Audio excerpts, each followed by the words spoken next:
एक राजा की 3 बेटियां थीं और राजा अपनी तीनों बेटियों से बहुत प्यार करता था और राजकुमारियां भी अपने पिताजी का बड़ा ख्याल रखती। एक दिन की बात है। महाराज, महाराज, शत्रुओं ने हमला बोल दिया है और गुप्तचरों को अंदेशा है कि उनका मकसद आपकी बेटियों का अपहरण करके राज्य पे राज करना है।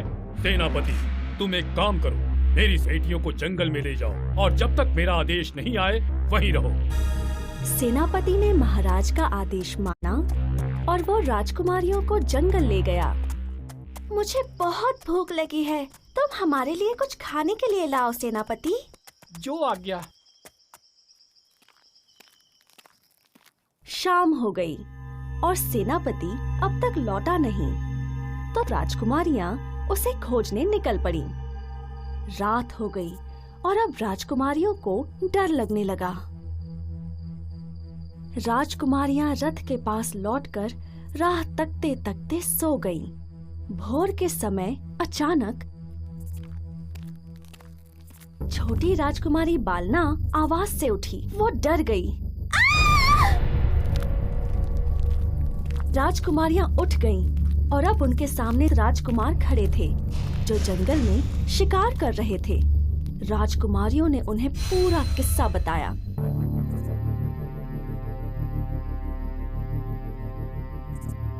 अगर ऐसी बात है तो हम राजकुमार आप राजकुमारियों के साथ शादी करेंगे और आपके राज्य को भी बचाएंगे। राजकुमारियां राजकुमारों के साथ महल वापस लौटी और महाराज को शादी के बारे में बताया। ये तो बहुत खुशी की बात है कि आप मेरी बेटियों के साथ शादी कर हमारा राज्य बचाएंगे। राजकुमारियों की शादी राजकुमारों के साथ बड़ी धूमधाम से हुई।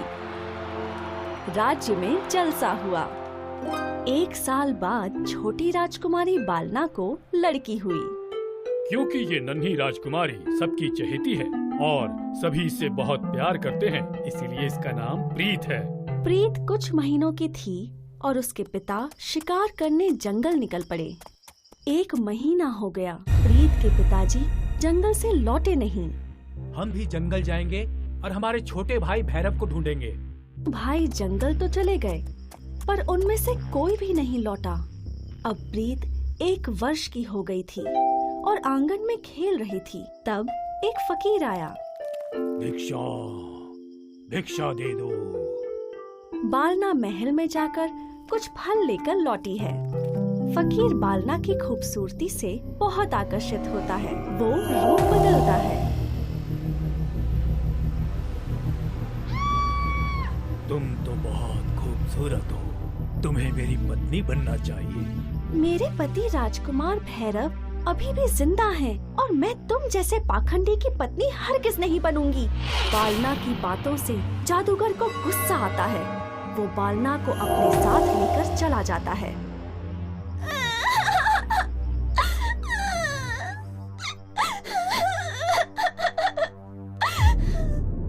राजकुमारी प्रीत की आवाज सुन राजकुमारियां वहां पहुंची और बालना को कहीं नहीं पाके चौंक गईं। प्रीत की मासियों ने उसका बड़े प्यार से देखभाल किया।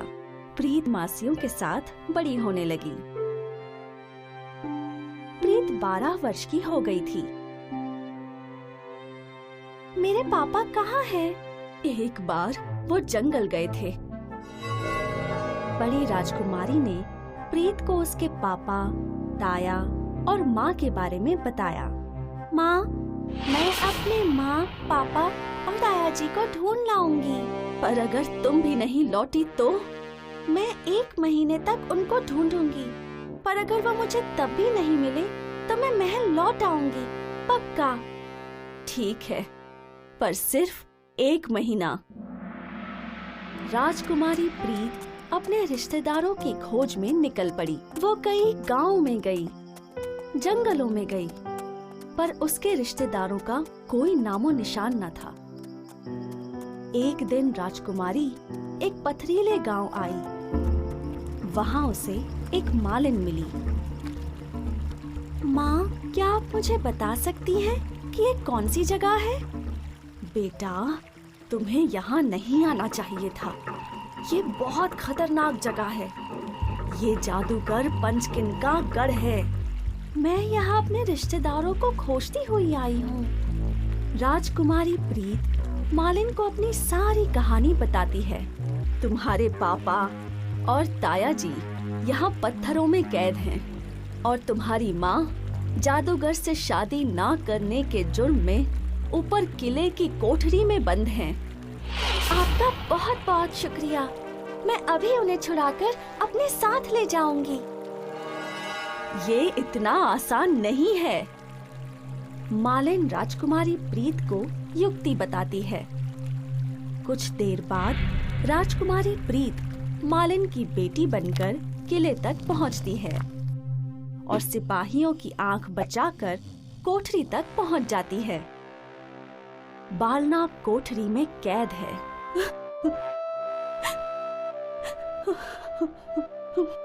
माँ, माँ, प्रीत, क्या तुम प्रीत हो? हाँ माँ। तुम्हें यहाँ नहीं आना चाहिए था मेरी बच्ची। यह शैतान जादूगर तुम्हें भी कैद कर लेगा। बिल्कुल नहीं माँ, पर आपको मेरी मदद करनी होगी। आपको जादूगर को बोलना होगा कि आप उससे शादी करेंगी और फिर उससे उसकी शक्ति के रहस्य उगलवाने होंगे। ठीक है बेटा। जादूगर पंचकिन, मैं तुमसे शादी करने के लिए तैयार हूँ। अचानक? पर कोई नहीं, देर आए दुरुस्त आए। शायद तुम्हें समझ आ गया कि तुम्हारा पति अब कभी नहीं लौटेगा। मैं तुमसे कल ही शादी करूंगा। मुझे थोड़ा वक्त चाहिए। मैंने अब तक तुमसे सिर्फ नफरत की है। तुम्हें जानने और समझने में थोड़ा वक्त तो लगेगा। ठीक है। क्या तुम अमर हो या तुम शरीर बदल सकते हो या अपना शरीर त्याग के दूसरे शरीर में प्रवेश कर सकते हो? इतने सारे सवाल। मैं आम लोगों से अलग तो हूँ, पर मैं अमर भी नहीं हूँ। मेरी जान पूर्व के जंगल में नीलगिरी के पेड़ पर रहने वाले एक तोते में है। जब तक वो जीवित है, मुझे कुछ नहीं हो सकता। अगले दिन राजकुमारी प्रीत लौटी और बालना ने उसे सारा किस्सा बताया। अब तो मैं आपको, पापा और तायाजियों को जरूर आजाद करूंगी। प्रीत जंगल में गई। वहाँ उसे एक नीलगिरी के पेड़ पे रहने वाला तोता दिखा। वो रहा, पर वो बहुत ऊपर बैठा है। प्रीत ने अपने जेब से मिठाई का टुकड़ा निकाला और पेड़ के पास एक पत्थर पर रख दिया। थोड़ी देर में तोता नीचे आया और प्रीत ने लपक के उसे पकड़ लिया और झट से उसकी गर्दन मरोड़ दी। जादूगर मर गया और उसका सारा जादू उलट गया। सभी लोग मुक्त हो गए। प्रीत को अपने रिश्तेदार मिले और अपने माँ बाप भी। प्रीत 1 महीने के भीतर महल लौट आई, वो भी पूरे राज परिवार के साथ। और फिर वो हमेशा साथ साथ खुश रहे।